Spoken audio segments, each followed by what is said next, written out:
అందరికీ నమస్కారం. అమ్మ మాట అమ్మాయి బాట ఛానల్కి స్వాగతం. కథ చెప్పుకుందామా? కోటలో కుక్కలు. బ్రహ్మదత్తుడు కాశీరాజ్యాన్ని పాలించే కాలంలో బోధిసత్వుడు నగరానికి సమీపాన గల రుద్రభూమిలో శునకంగా జన్మించి వందల కొలది శునకాలకు పెద్దగా ఉంటూ వచ్చాడు. ఒకరోజున రాజు తన రథం మీద విహారానికి వెళ్ళి సూర్యాస్తమయ సమయంలో కోటకు తిరిగి వచ్చాడు.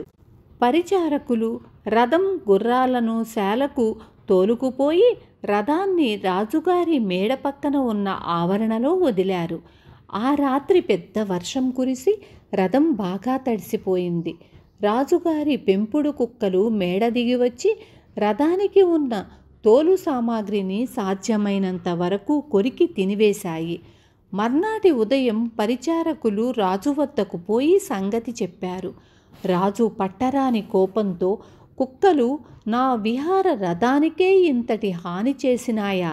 కనబడిన కుక్కనల్లా చంపేయండి అని ఆజ్ఞాపించాడు. రాజాజ్ఞతో రాజ్యంలోని కుక్కల వధ ప్రారంభమయ్యింది.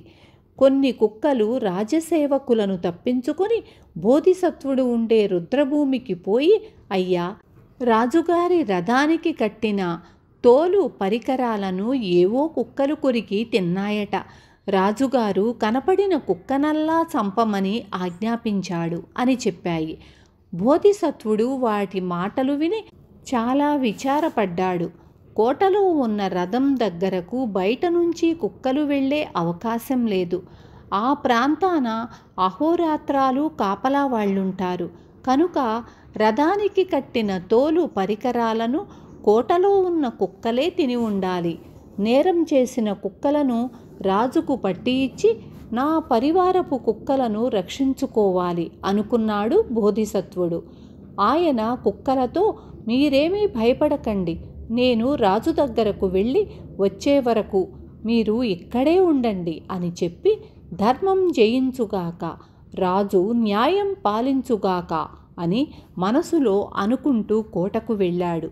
ఆ సమయంలో రాజు సభామంటపంలో సింహాసనం మీద కూర్చొని న్యాయ విచారణ చేస్తూ తీర్పులిస్తున్నాడు. బోధిసత్వుడు సింహాసనం కిందుగా దూరిపోయి రాజు ముందు నిలబడ్డాడు. రాజభటులు ఆయన్ని పట్టుకోపోయారు. కానీ రాజు వాళ్లను వారించాడు. బోధిసత్వుడు రాజుకు నమస్కరించి, మహారాజా, రాజ్యంలోని కుక్కలన్నిటినీ చంపమని ఆజ్ఞాపించారట, అందుకు కారణం ఏమిటి అని అడిగాడు. అవి మా రథానికి కట్టిన తోలు పరికరాలన్నింటినీ తినివేశాయి, అందుకే అలా ఆజ్ఞ ఇవ్వవలసి వచ్చింది అన్నాడు రాజు. ఆ నేరం చేసిన కుక్కలేవో తమకు తెలుసా అని అడిగాడు బోధిసత్వుడు. తెలియదన్నట్లు రాజు తల ఊపాడు. బోధిసత్వుడు, మహారాజా, నేరం చేసిన కుక్కలేవో తెలుసుకోకుండా మూకుమ్మడిగా రాజ్యంలోని కుక్కలన్నింటినీ చంపమని ఆజ్ఞాపించటం ఏం న్యాయం?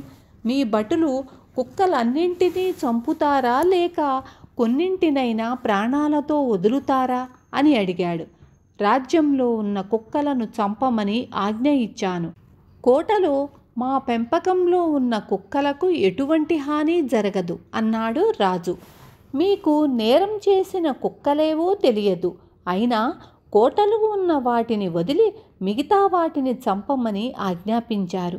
మీరు పక్షపాతం, ద్వేషం, అవివేకం, భయం అనే 4 అవగుణాలతో బాధపడుతున్నారు. ఇవి ఏమాత్రమూ రాజుకు ఉండవలసిన లక్షణాలు కావు అన్నాడు బోధిసత్వుడు. రాజు కొంచెంసేపు ఆలోచించి, అయితే నీ బుద్ధి బలం ఉపయోగించి మా రథపు తోలు సామాగ్రిని కొరికి తిన్న కుక్కలేవో చెప్పగలవా అని అడిగాడు. ఆ నేరం చేసినవి కోటలో మీ పెంపకంలో ఉన్న కుక్కలే, ఆ సంగతి రుజువు చెయ్యగలను అన్నాడు బోధిసత్వుడు. ఏది రుజువు చెయ్యి, నా ఆజ్ఞను తక్షణం ఉపసంహరించుకుంటాను అన్నాడు రాజు.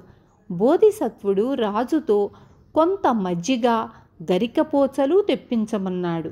పరిచారికలు అవి తేగానే గరికపోచలను రుబ్బించి మజ్జిగలో కలిపి కోటలోని కుక్కల చేత దాన్ని తాగింపచేశాడు. 1-2 క్షణాలు గడిచేంతలో కోటలోని కుక్కలు వాంతి చేసుకోవడం ప్రారంభించాయి. అవి తిన్న తోలు ముక్కలు ఇంకా పూర్తిగా జీర్ణం కానివి బయటపడసాగాయి. ఇది చూసి ఆశ్చర్యపోతున్న రాజుతో బోధిసత్వుడు, మహారాజా, మీ పరిచారకులు కుక్కలకు సరిగ్గా ఆహారం పెట్టనందువల్ల అవి ఆకలికి తాళలేకపోయి మీ విహార రథపు తోలు సామానులను కొరికి కొరికి తిన్నాయి. ఇది వాస్తవం అన్నాడు. రాజు పరమానందభరితుడై, ఈయన శునక రూపంలో ఉన్న బోధిసత్వుడు తప్ప వేరెవ్వరూ కాదు అని సభలోని వారికి చెప్పి తన శ్వేత చిత్రాన్ని ఇచ్చి బోధిసత్వుణ్ణి భక్తితో పూజించాడు. బోధిసత్వుడు రాజుకు ధర్మబోధ చేసి రుద్రభూమిలో ఉన్న తన పరివారాన్ని కలుసుకునేందుకు వెళ్ళాడు. రాజు కోటలోని కుక్కల పోషణ చూసే సేవకులను పిలిపించి విచారించగా వాళ్ళు ధనం కొంత అపహరిస్తూ కుక్కలకు సరిగ్గా తిండి పెట్టడం లేదని తెలిసింది. ఆయన వాళ్లను తగు విధంగా శిక్షించి కొత్త వాళ్లకు కుక్కల పోషణ భారం ఇచ్చాడు.